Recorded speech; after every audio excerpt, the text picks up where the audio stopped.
could stay like this, forever following you.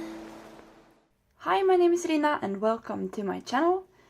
Today I wanted to test out some of the products that I got for Christmas that I haven't been testing out much yet, so I wanted to make a video about it because I know that some people wonder what Jackson's own brand stuff is like. So I'm gonna test it out, try to show you what it's like, but it's not really easy to do on a camera.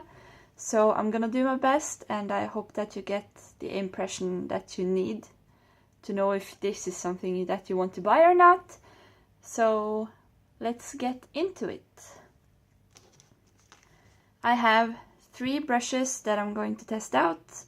They are all the Kolinsky Cashmere Sable brushes from Jackson's. There is not like a bunch of information about them on their webpage, but from what I understand, it is made from real Kolinsky Cashmere hair, and it is supposed to hold a lot of water, and I bought this set with 3, so there are 3 different sizes, a number 8, a number 2, and a 0.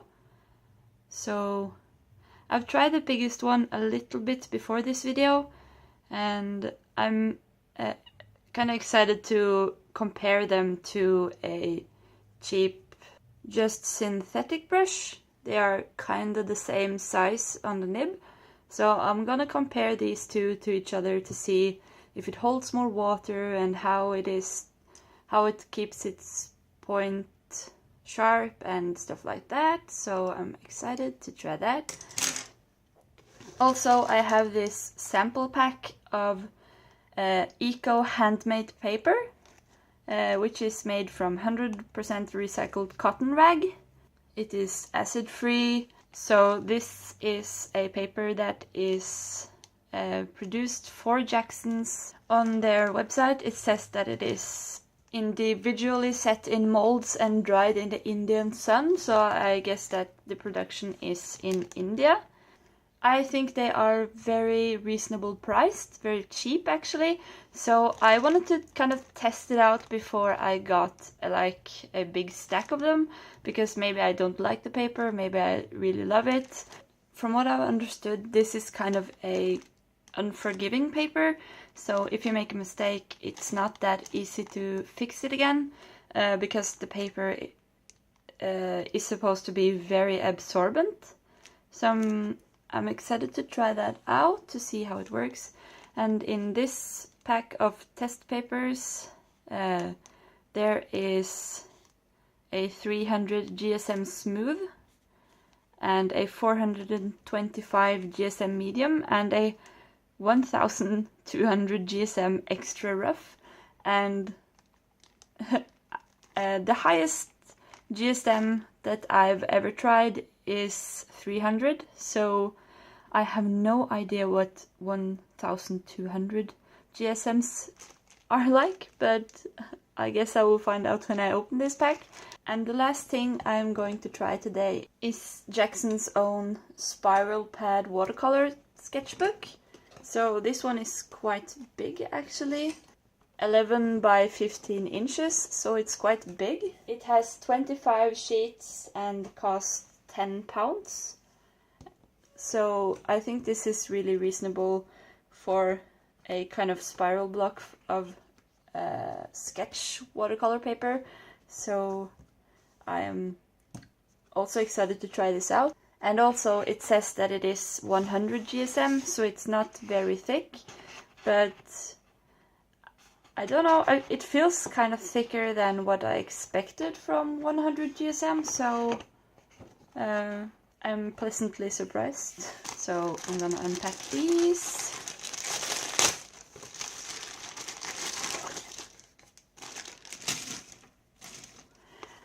These are quite small, so there is not much that I'm going to have space for on these sheets, but I'll try to do my best anyways. And my first impression is... Okay, one thing. This is 300 GSM and the paper in this sketchbook is 100. I can't really believe it. It is practically basically the same.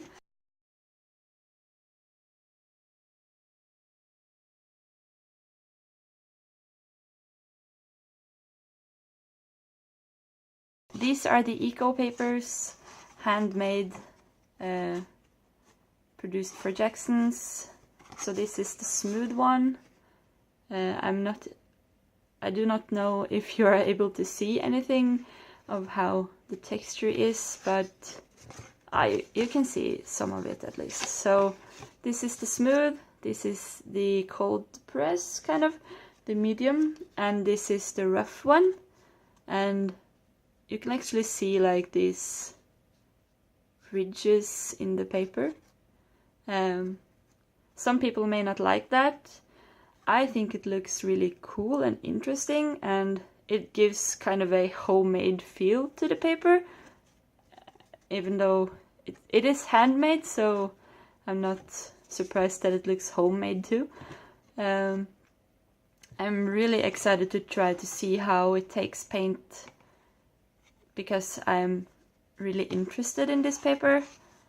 I really hope that it does take paint, because from the look of it, I really want to buy more, so I have to know if I like painting on it too. So let me just grab my paint and get on with it. So now I've prepared a bit. I've made a wash of my permanent rose from my Mijello Mission Gold set, and I'm going to go through what I'm going to do to show you how the paper works. So on these small sheets of paper, I'm going to try to do a backrun test, a test of lifting, of granulation, kind of how it takes detailed strokes, a gradient, and try to test it with masking fluid and masking tape. Also just like a wash of paper and how it is to glaze on it. So I'm just going to plan a tiny bit how I'm going to do this, and then we'll get into it. So first I'll add just a tiny bit of tape and a tiny bit of masking fluid to this paper.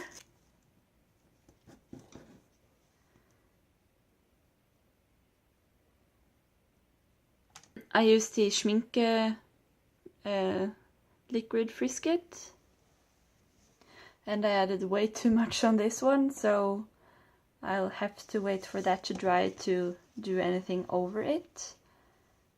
But let's add a backrun test first.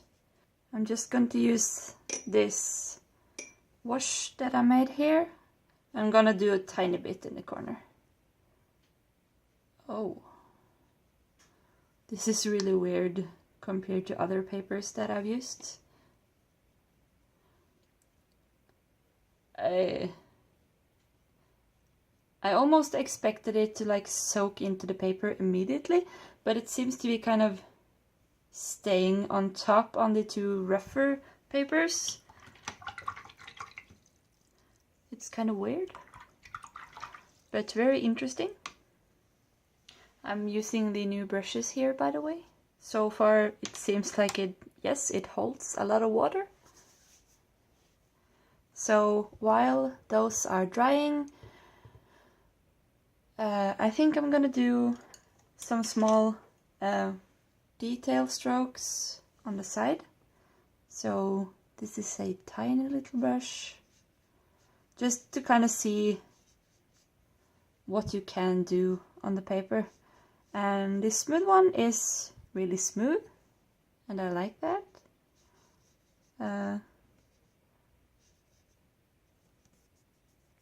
I would almost say that it's just as smooth as a hot press paper.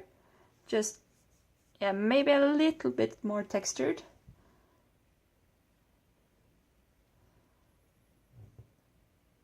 I think maybe here you can already see how textured this paper is.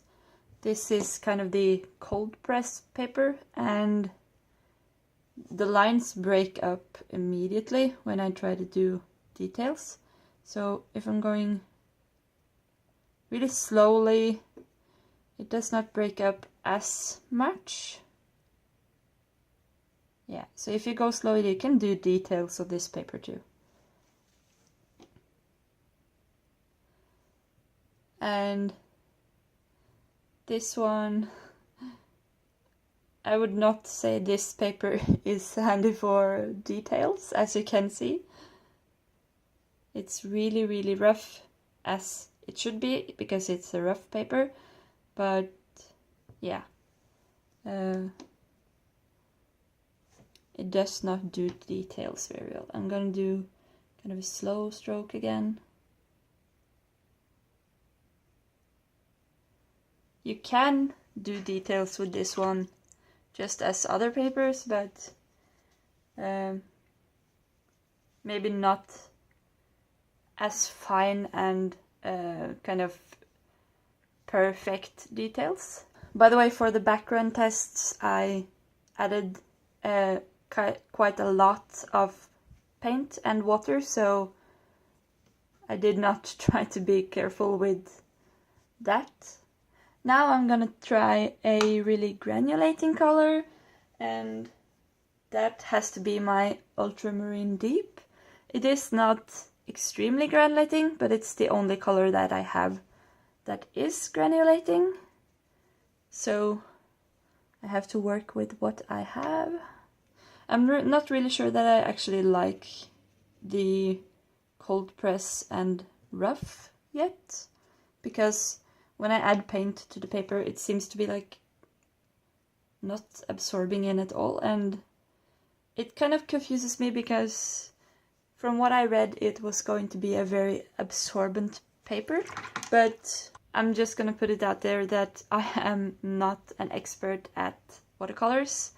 I have just been doing them for 9 months or so now, so I'm not very good at what is a good paper and what is a bad paper, but this is kind of my experience with these papers. These two are quite wet yet, but this is drying quite fast. This paper seems to be the most absorbent of the three, and it shows some granulation, but not as much as I would think, but this is the smooth paper, so I'm gonna try to do a kind of gradient now with the same wash as before. So I'm trying to make space for everything on this tiny bed of paper.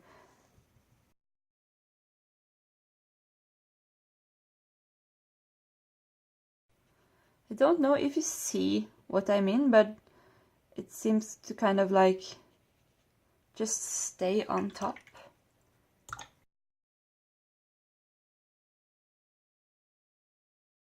So far I'm really actually enjoying the smooth paper, but I'm struggling a little with these two. Mostly this one. This is also, this is also the one that is 1200 GSM. So it's kind of like painting on paper mache almost, because it's so thick and sturdy. That's oh, I didn't see where that came from, but okay. I don't think that you would actually need to stretch this paper because it's so sturdy. This one is a little more flimsy, and I don't know. I think that maybe I would stretch this paper. This is the 425 GSM, and I would at least tape it down, but this one is so sturdy that I don't even think it would need to be taped down, to be honest. So now I'll add a big wash down at the bottom of the page, where we will see how it looks with the masking fluid and the tape, and see how it is to glaze, and see how we can lift the color off. And this permanent rose is a semi-staining color, so I think that a middle-ranged color like this one is a good way to try out the lifting too. So I'm just gonna lift it up and do a wash.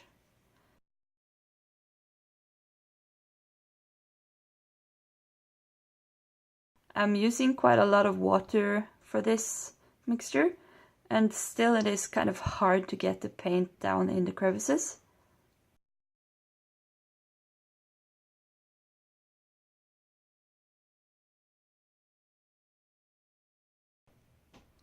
So when I'm painting, you can kind of see how the paint and water is kind of, I don't know, it's kind of staying on top, but at the same time it seems to be going into the paper at the same time, but it's kind of hard to get it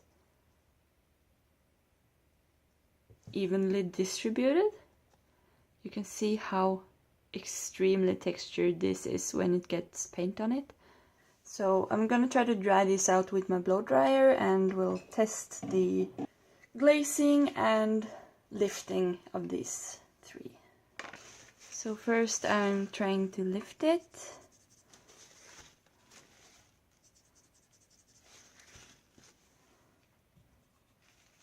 And that seems to actually go very easy on this paper.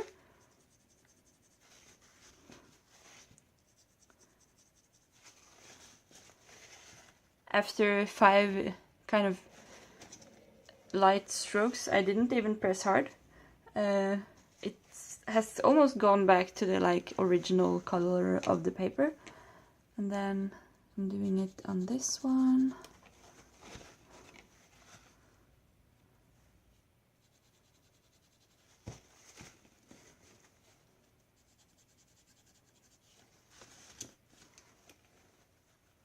Yeah, so lifting seems to be no problem with this paper. At least for me.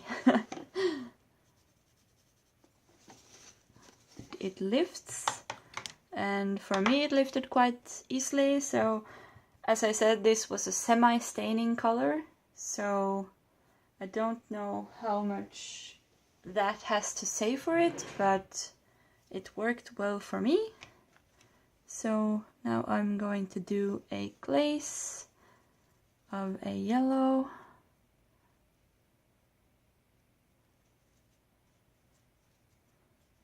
On top.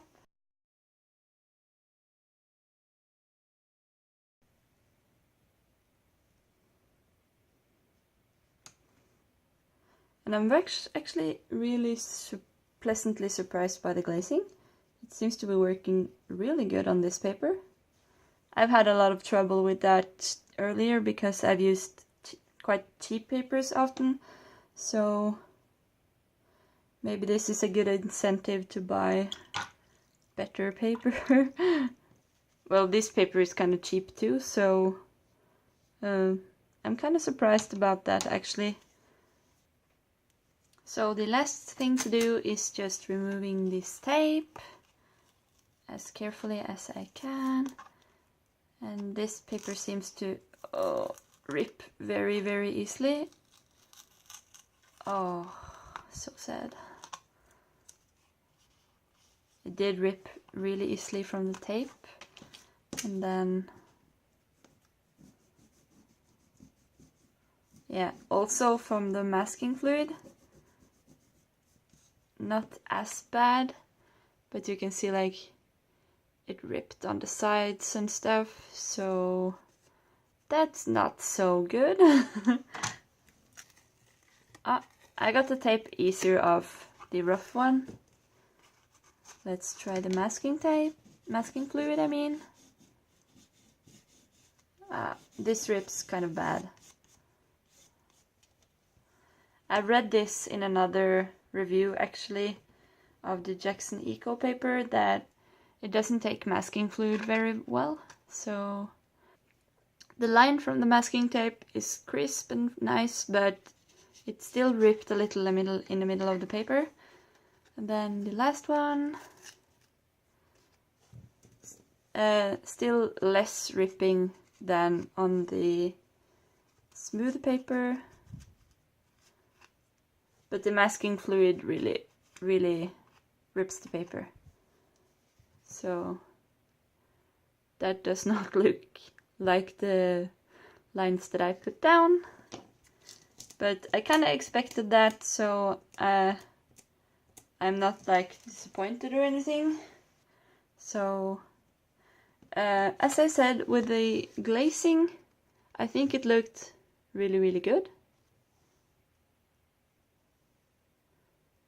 The color didn't like bleed out or anything because it was totally dry before I glazed, so that is really good. And you can see that it created this orange color. This is the smooth 300 GSM, by the way, so as you can see, it ripped really badly. You can see the loose parts of paper here. And with the masking fluid as well. I think that it really looks really good with this gradient. I'm very happy with that. The detail strokes is really good on this paper. The granulation is minimal, but it is some. The lifting test was really good on this paper, and this is kind of the back run test, and I don't see any back runs, and the only thing that kind of bothers me a little is the the dark line around the test. I know that a lot of papers do this, so it's kind of like you just have to control how much water you use, because when you use a lot of water, the colors go out to the side of the paint. So this is, I really like this one. So the next one is the 425 medium to rough. So it's mix between rough and medium, I think. And as you see, still the masking fluid really ripped the paper. The masking tape wasn't as bad, and I think that's because the tape isn't like totally fixed to the paper because it's so rough. The glazing worked really well on this one. The lifting worked really well. I kind of failed a little bit with my gradient experiment on this one, but that is my own fault. It looks like it is gradienting well at the same time. The details test shows a lot of like how rough the paper is, so it's kind of hard to do details, but this one I made really slowly, and you can see that it's almost a whole line. The granulation test is, I would almost say, inconclusive. It doesn't look very granulated to me, really, just a little bit. And the same with the background test as the last one. There's a dark line around the blob, but I see no backgrounds. And with the last one, mostly like the same results as this one. So this is the 1200 GSM extra rough, and I would almost say that these two are almost the same roughness, but as you can see, this is even rougher, and it looks like, I don't know if these are like damages or if it is just a part of the pattern, but it didn't seem like, it was kind of hard to paint over, to say it that way. So the tape didn't rip very badly because the same reasons as this one. The masking fluid ripped very badly, so I don't recommend that for any of these papers really, because it seems to just ruin the paper more than helping you. The lifting test on this one was kind of a tiny bit weaker than the two others. I think, at least. Same with the gradient as the last one. I kind of failed it because I had so little space to work on and I put too much color, so... But I think it would make a good gradient if I had done it right. This is the details section of this one, and there is not easy to do detailed strokes on this paper. Granulation, still inconclusive. I don't think that I have a color that is granulating enough to kind of show how this paper works with granulation, but it looks like some granulation, but yeah, as I said, inconclusive. And the background test, no backgrounds, but still the same dark line around the color. So with that in mind, would I use this paper again? I would say most likely not this one, and most likely I would not use this paper for detailed work. Maybe for landscapes and stuff like that, like rough things, but I don't know. I kind of like how it feels to paint on, but it's kind of hard. I do not really agree with it being a very unforgiving paper, because I lifted the color quite easily. So maybe it's harder with a more staining color, I don't know. And this one, I think I want to buy more of this one, because I love how smooth it is, and I loved the glazing on these papers, because the color underneath stayed in place, and I have had a lot of problems with that earlier when I try to glaze and the color underneath just comes up and mixes around and ruins everything. So I'm very happy with this one, and I think this is a paper that I want to use more. I've checked the prices for this paper, the 300 GSM Smooth Eco paper from Jackson's, and you can get 20 sheets of this size of paper, the 11 by 15 inches. 20 sheets of that for almost £11, and I think that is very reasonable. I think I am going to buy that the next time I order from Jackson's, and I'm really happy with it.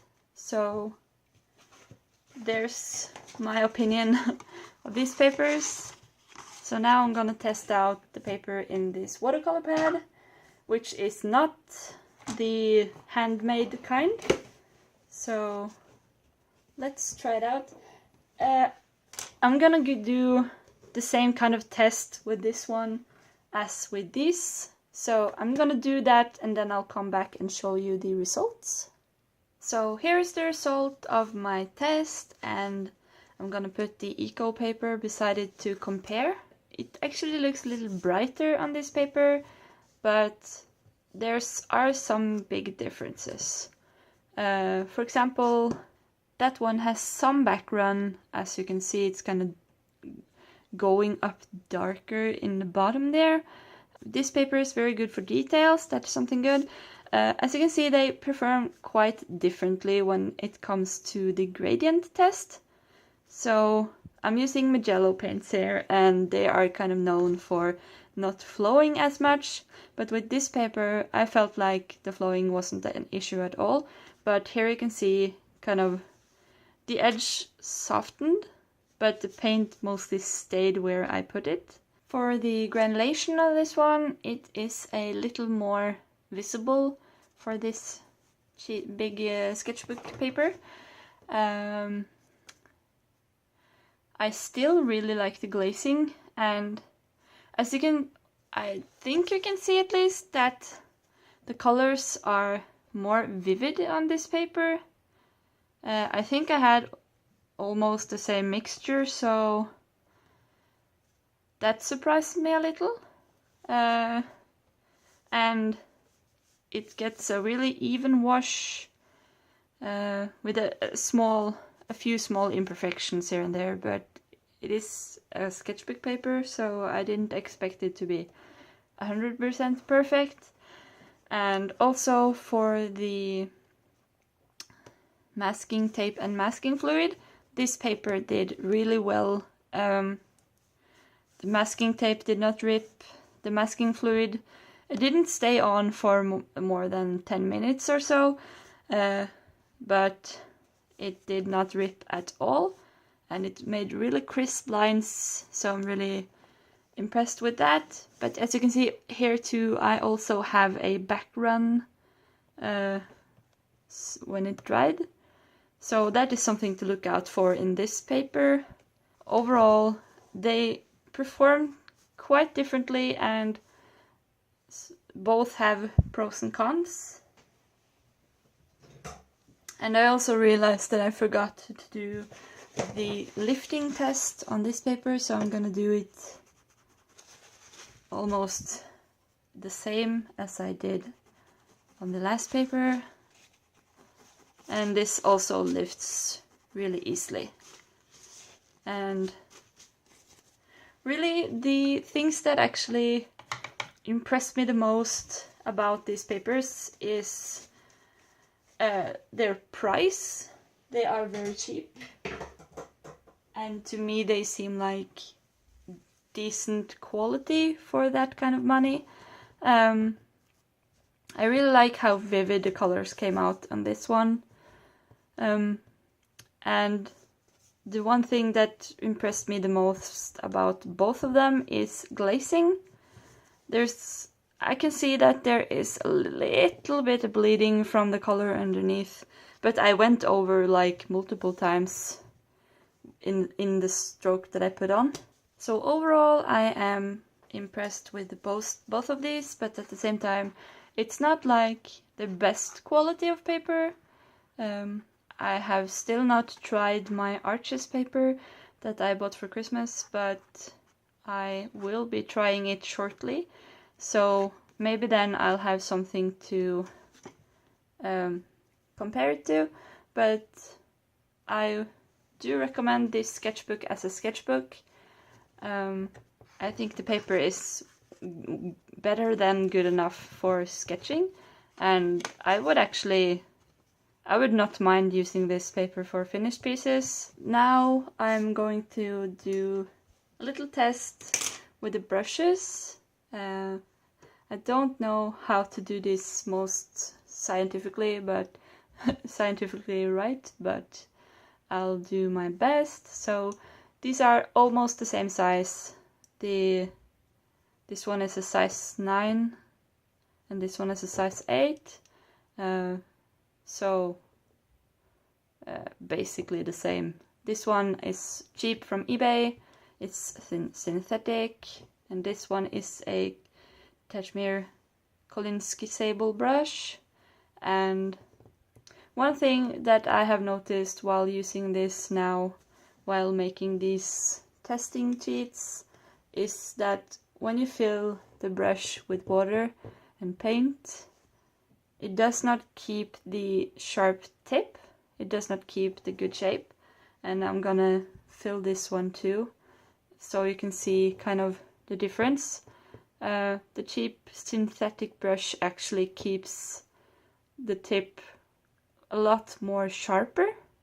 So I'll do a couple of detail strokes like that. That is the cheap one. This is the Kolinsky sable.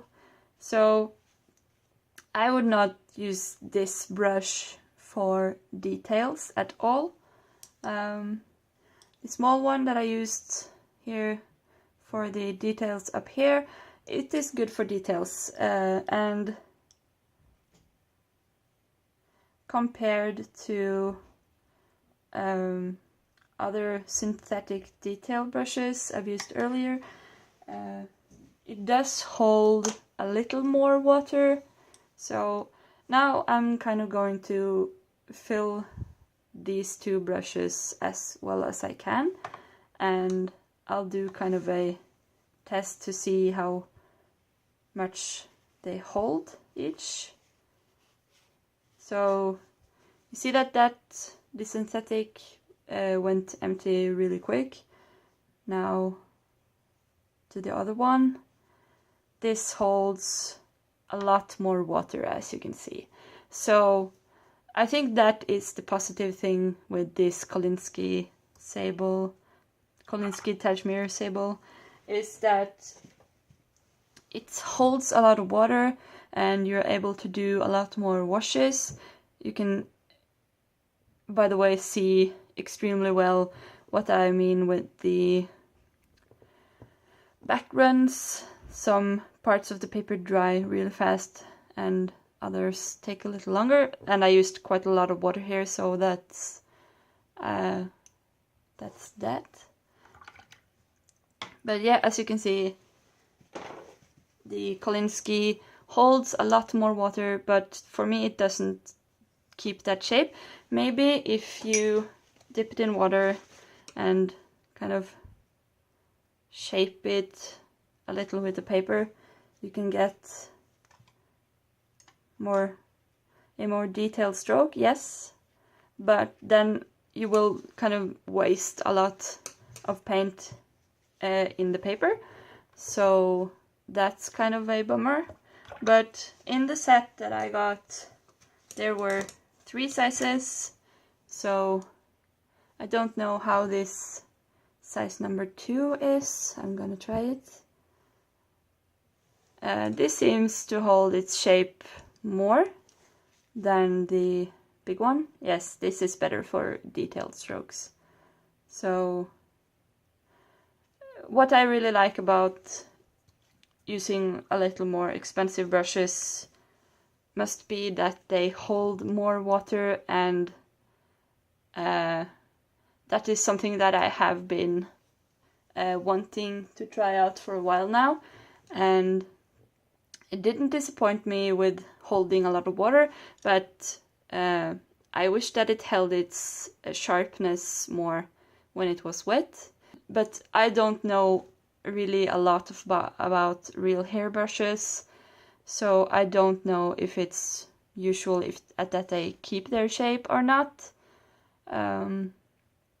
So maybe if you know about if you know anything more about that, please let me know, so I also can be knowledgeable about art supplies. This was just kind of a quickly slapped together video about different supplies from Jackson's that I really wanted to share with you how it worked, and yes, that's basically it for this video. And to sum it up, the brushes holds a lot of water. The larger it gets, the less details you can do with it when it's filled with water, and the sketchbook has decent paper. The eco papers, I cannot say that I recommend them, because I feel like that is sort of a personal preference what kind of paper you like, but I enjoyed the smooth one really well. The 2 rough ones, like medium and extra rough, they were kind of challenging to paint on because they are so rough. I would say that this was enjoyable to paint on. These were challenging to paint on. I would most likely not buy these 2 again, but the smooth one I really liked. So that's all for this video. I hope you enjoyed it. Please let me know if there is anything else that you want to see a video about, and I hope to see you next Friday. Bye!